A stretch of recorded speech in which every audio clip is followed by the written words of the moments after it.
Hey, hey, hey, it's Seasonal Impressions. We just watched, 9 minutes of Kenja no Mago. Boy, it was dog shit. Boy, I wish we didn't just watch this. This is the most generic isekai imaginable. Oh yeah. It starts It with opens with a guy who's Yep.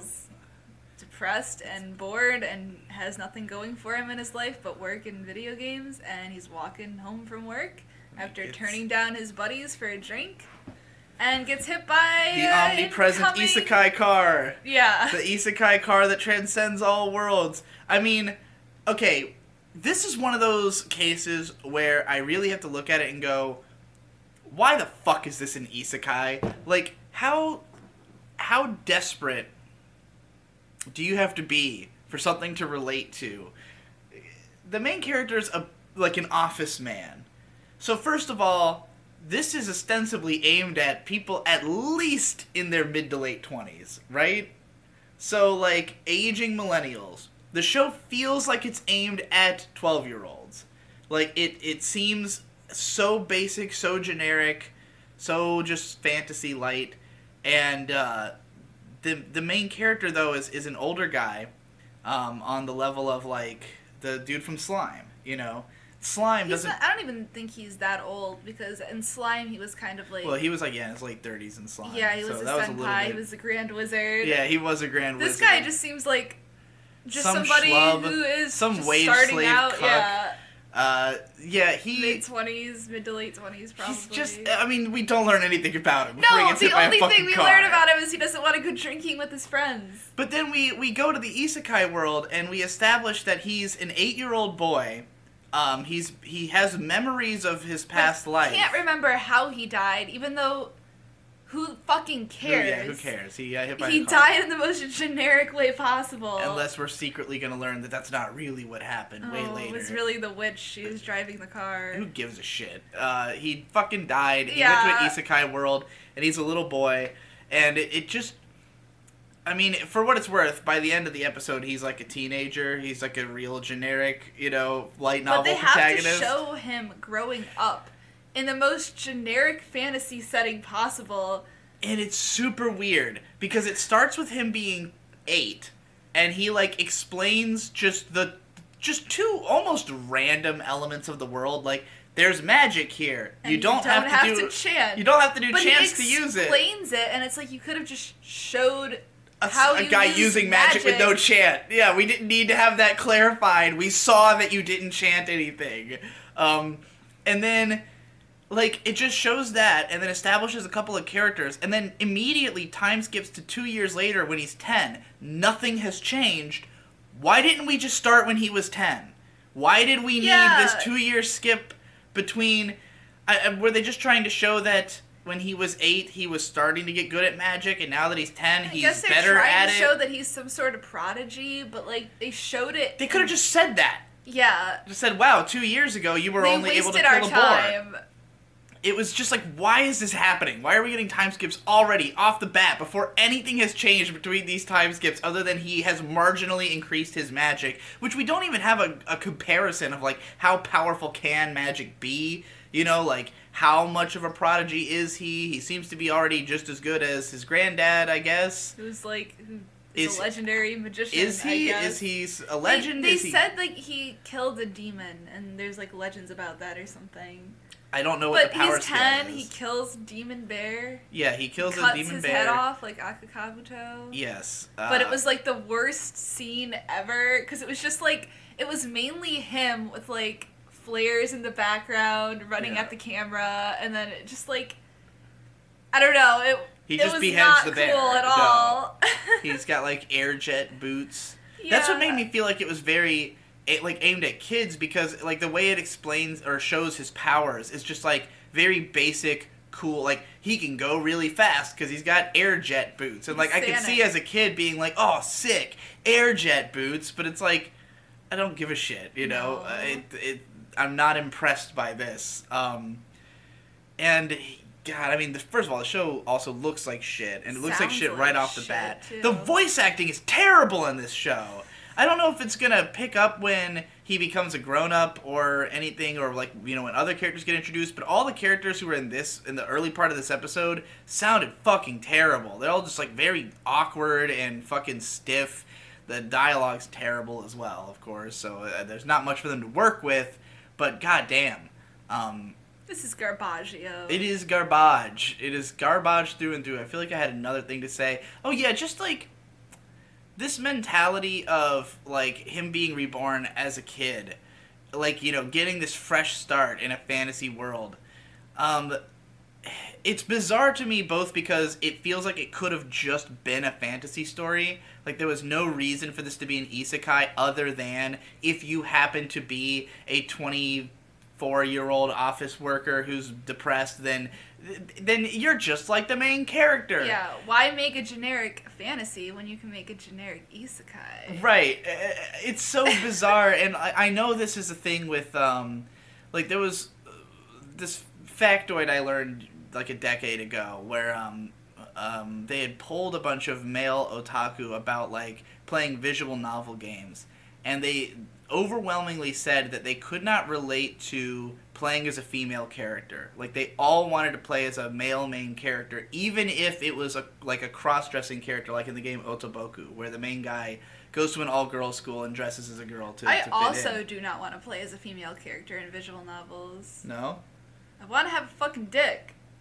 I mean, I guess that's fair, but it's just like, it just gave me this sense of a lot of people, like, I feel like there's two different types of media consumers. Ones who want to, well, no, I'll say three. There's some people who want the character to be exactly like them so that they can easily just say, oh, that's basically me doing the thing. Yeah. And then there's people more like me who want to project an identity that we've crafted into the world. So, like, I would never make a character just look like me. I want it to look like what I wish I looked like. So, a lolly, you know? Yeah. And then there's people who want to just play as something totally different from themselves, you know, because they want to role play and they want to be someone else. When I'm playing you know? a visual novel, I want to play a nothing burger. I want to play just a very generic character because I don't care about the character I'm playing. Right. Like, I think that's how a lot of people think, too. It's more about the world building and I think that's part of it with isekai shows as well, is that some people just want it to be a blank slate so that they don't have to think about him. It's like, it's just about the world that this guy is going to. I just find that so incredibly fucking insipid and boring. It's really boring in anime. And, like, I think that when you...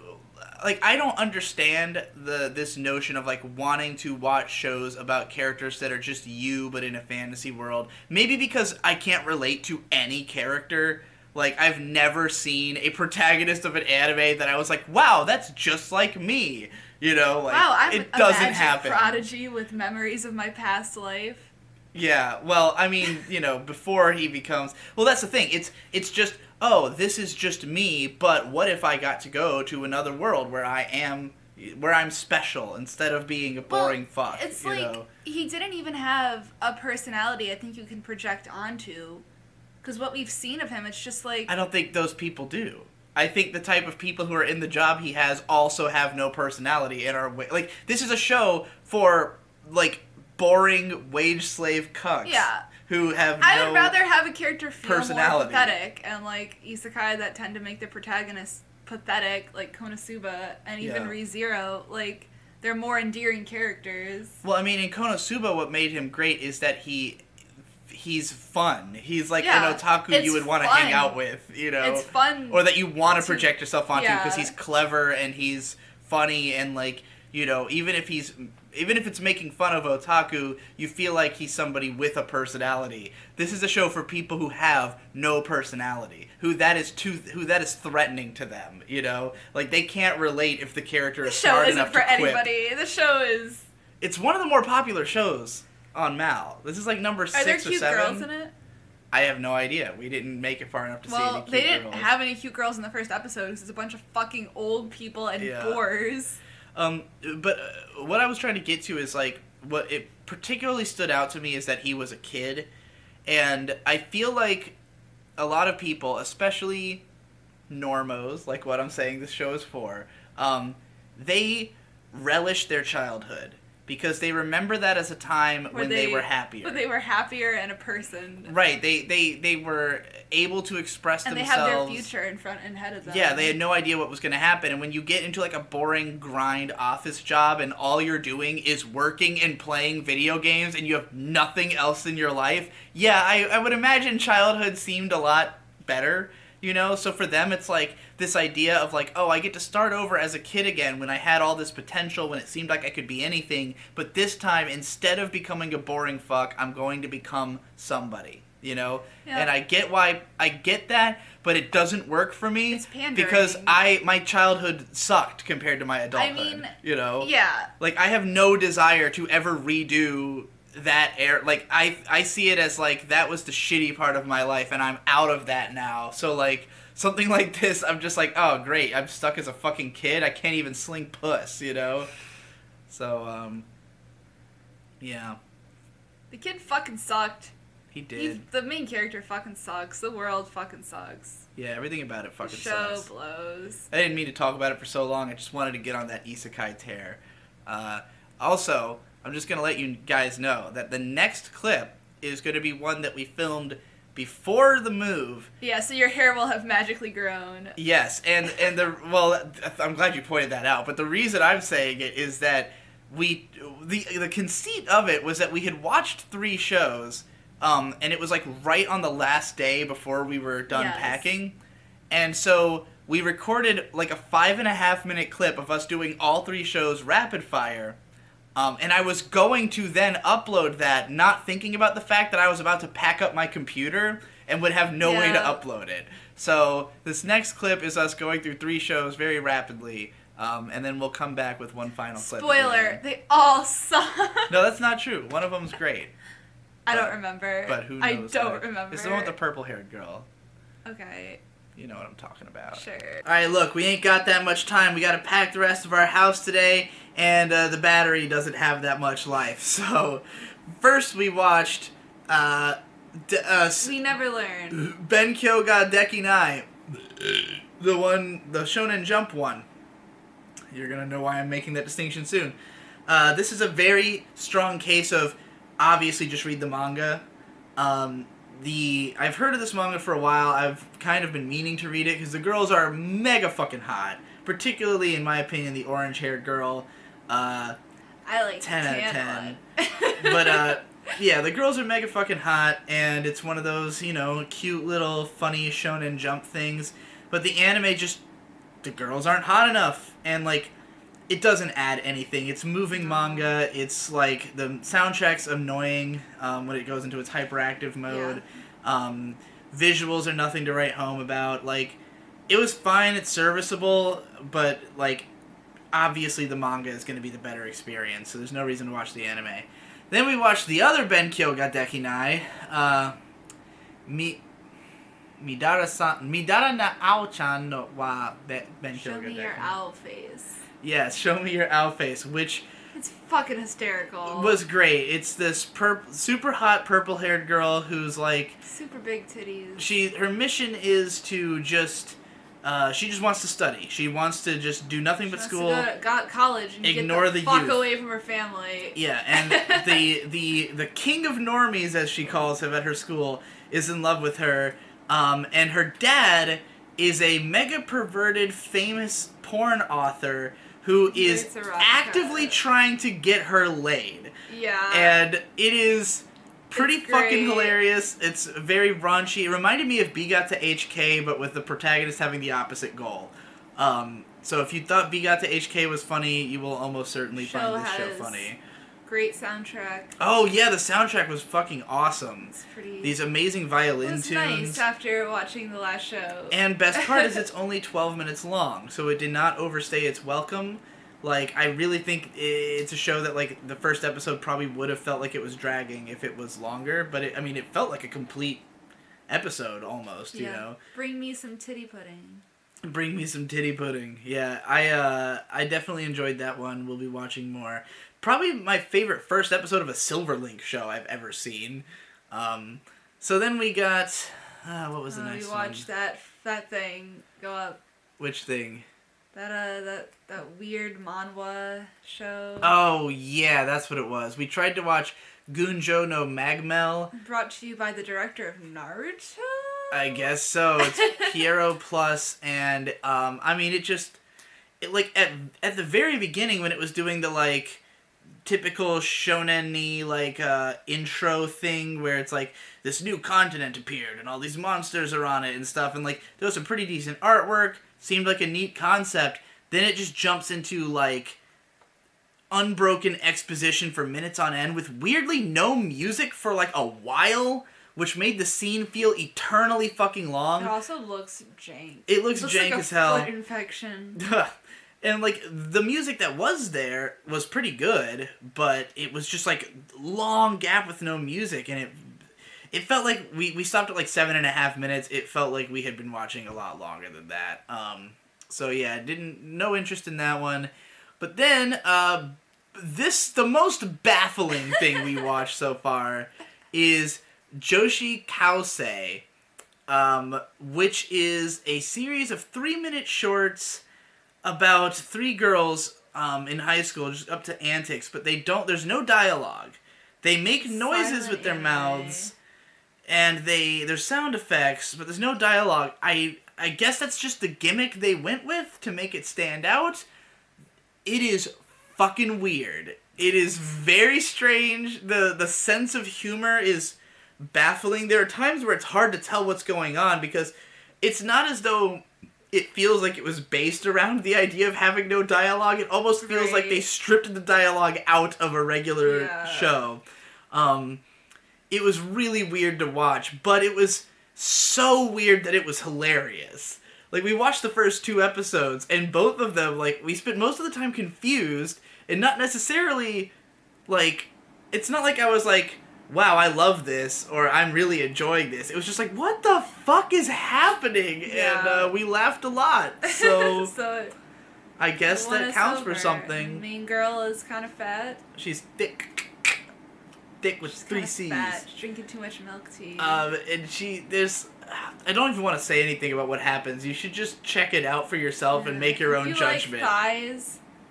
Yeah. You should just look at it. You got a little more than thighs on there. It's a lot more than thighs. Yeah, well, I feel like we said everything there really was to say about those 4 shows in 5.5 minutes, so there you go. Right. There's your lightning round. Peace. Alrighty, we just watched the first 2 episodes of Choukadou Girl 1/6, Amazing Stranger.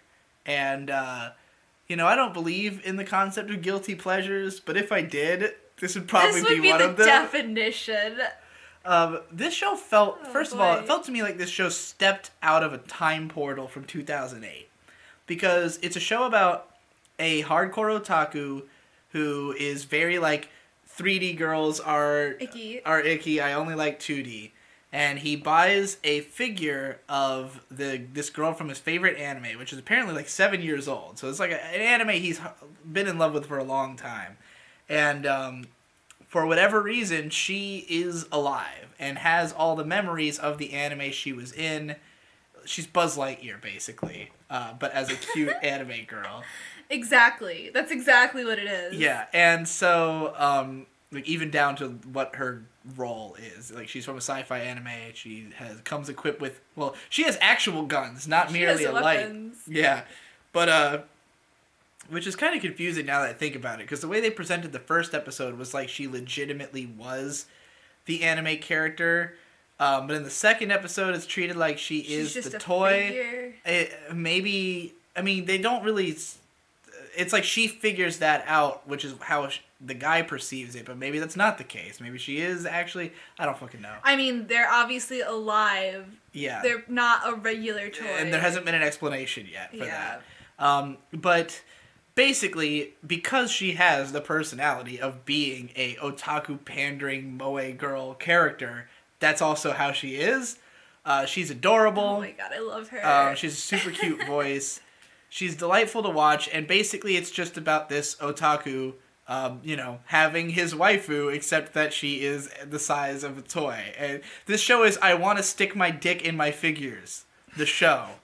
And that's what made it feel so, like, I don't know how figure culture is currently, because everything about this show takes me back to when I was more, like, knew more about, like, otaku culture and what was going on, and, like, all the ways that figure collectors are sort of described is exactly the way it used to be. Like, there's a gag in episode 2 where, she's like seeing all these places around Japan, and she's like, "Oh, the mountains and all this stuff. This place is so enormous and crazy." And then they get home, and the guy's like, "Ah, yes, got to take her out on the photo tour." And I was like, "This is all the places that they used to take pictures of figures."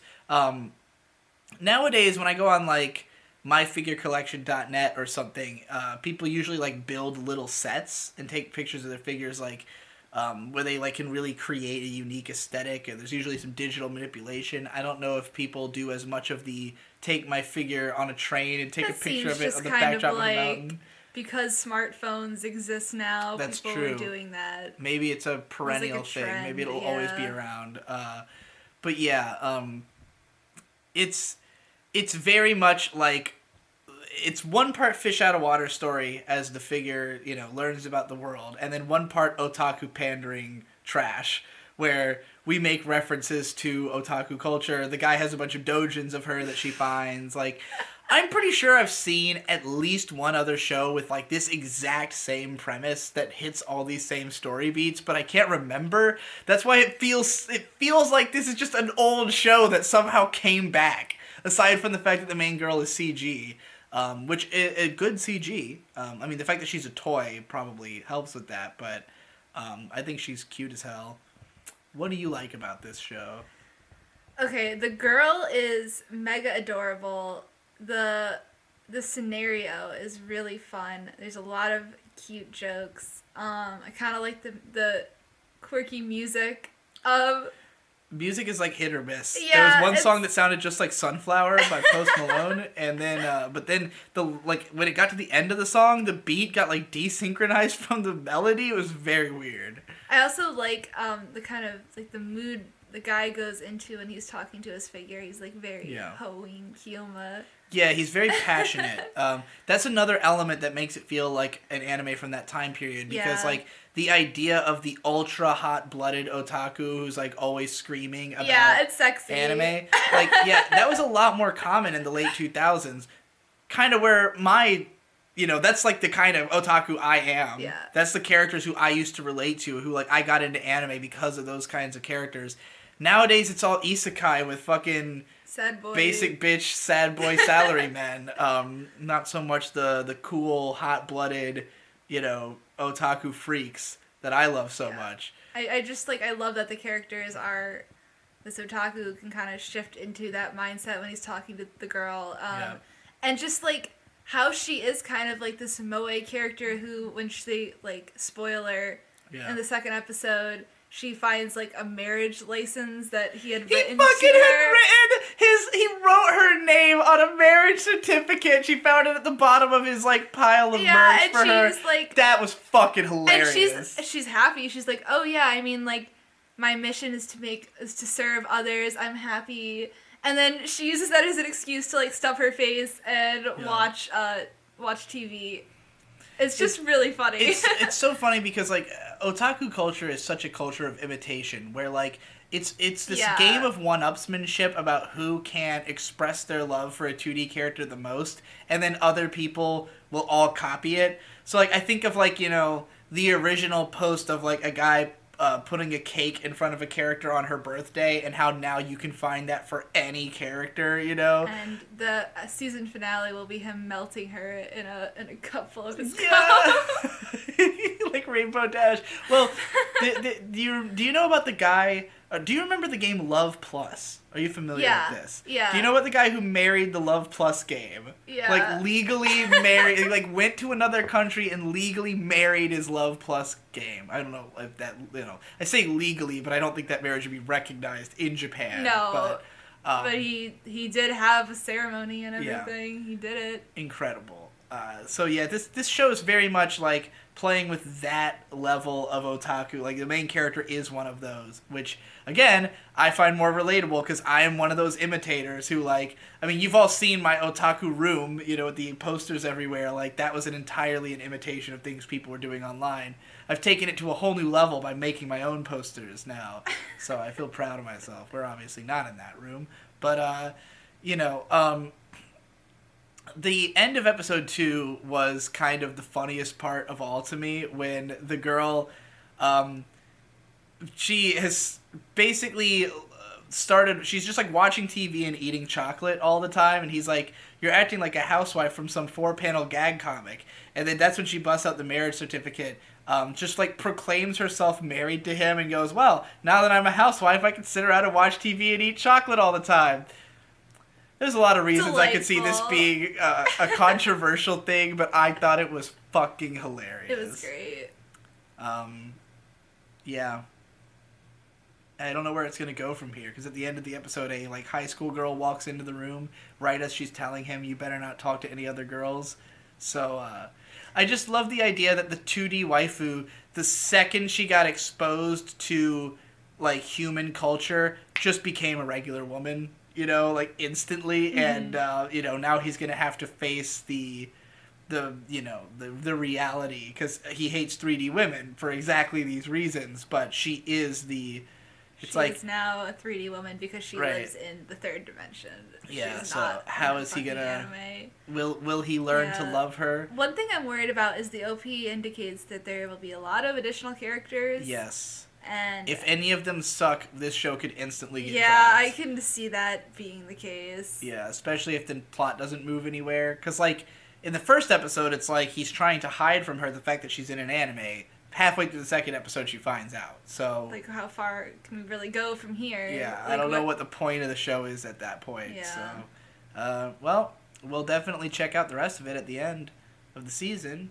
And that's it for this episode of Seasonal Impressions. Hell yeah. Join us in the next one.